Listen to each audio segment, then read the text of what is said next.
तुमने भी कभी ना कभी डोरेमोन देखकर ये तो सोचा ही होगा कि काश मैं भी टाइम रोक पाता तो कितना मजा आता, और उस समय तुम्हारे मन में भी कई तरह के ख्याल आए होंगे।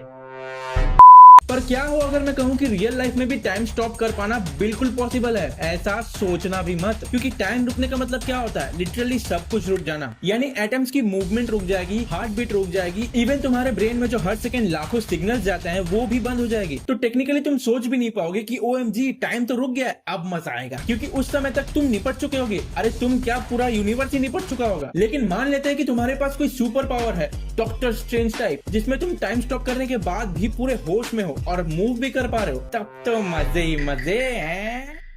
घंटा, क्योंकि टाइम स्टॉप करने के बाद तुम जैसे ही अपनी आंखें खोलोगे तुम्हें दिखेगा कुछ नहीं। हाँ कुछ नहीं, क्योंकि कुछ देखने के लिए लाइट का हमारे आंखों तक पहुंचना बहुत ही जरूरी है। पर क्योंकि अभी टाइम ही फ्रीज हो चुकी है तो इसका मतलब लाइट भी अब ट्रेवल नहीं कर पाएगी, जिसका नतीजा होगा फुल्ली डार्कनेस। मतलब पूरा यूनिवर्स हमें एक ब्लैक स्क्रीन की तरह दिखाई पड़ेगा। दिखाई पड़ेगा? कैसे दिखाई पड़ेगा?